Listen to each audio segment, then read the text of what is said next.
I'm sure you heard Joe Biden's remarks that we're we're the closest to nuclear war that we've ever been since 1962, since the Cuban Missile Crisis. Do you agree with that assessment? And how real is the danger of nuclear confrontation? And why do you think people are not taking that seriously enough?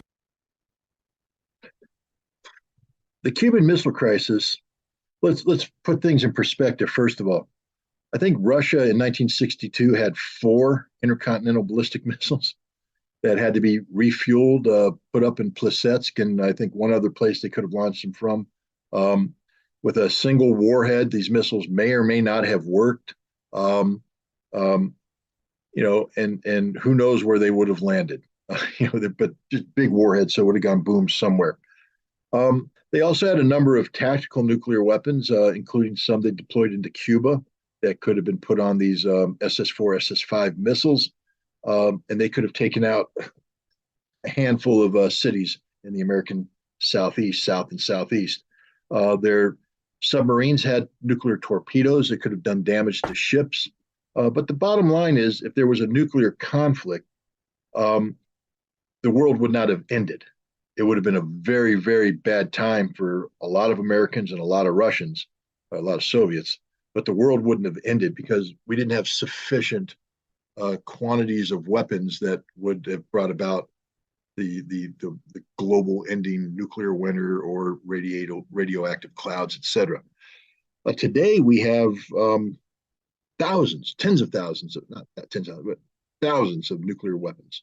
Um, and if they're used in a general exchange, it will be global ending.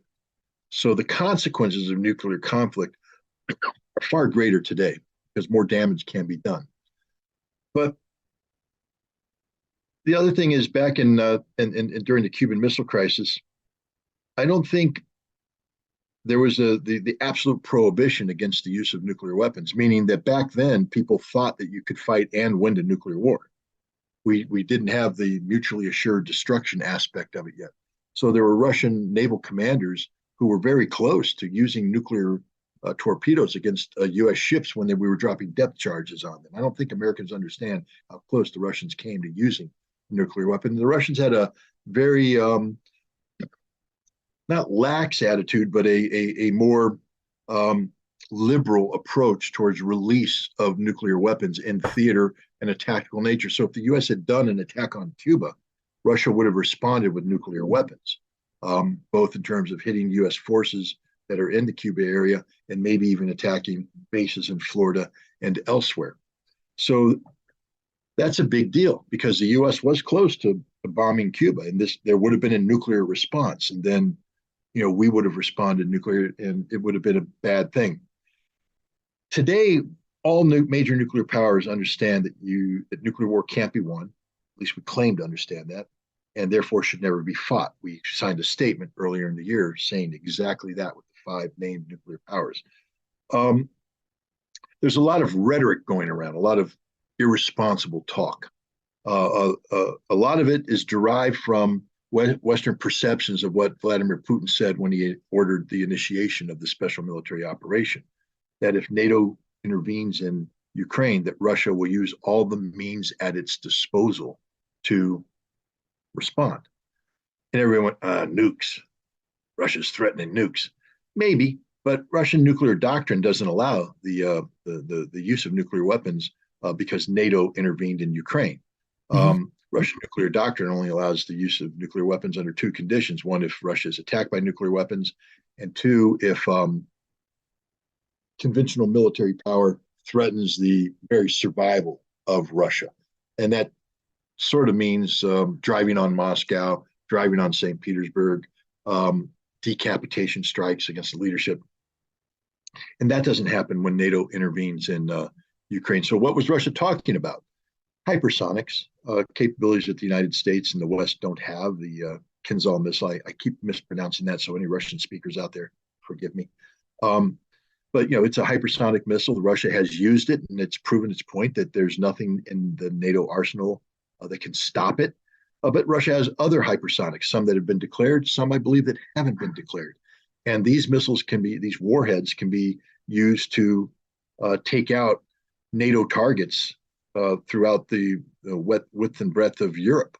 And this is what Russia meant, that they have the ability to hit the decision-making centers of NATO with non-nuclear capability. They didn't say that, but again, if you study Russian nuclear doctrine, you realize that Putin wasn't threatening the use of nuclear weapons at that point in time. But the West, of course, overreacted, and now the West talks about, well, what do we do if Russia nukes Ukraine? First of all, Russia will never nuke Ukraine. I'll just tell you right off. Russia will never drop a nuclear weapon on Ukraine. Ukraine is considered to be part of, the Russian sphere of influence. Much of Ukraine is considered to be part of Russia. So Russia is not going to nuke Russia. If Russia is going to use nuclear weapons, the last place they'd hit would be Kiev. They would hit London before they hit Kiev. They would hit Paris before they hit Kiev. They would hit Berlin before they hit Kiev. They're not going to bomb Ukraine. So anybody knowledgeable about this would never allow this conversation to continue, but the West is full of ignorant people who are trying to score propaganda points. So right off the bat, they say that Russia is irresponsible, threatening the use of nuclear weapons. Then the West has to get into a discussion. Well, what do we do if Russia nukes Ukraine?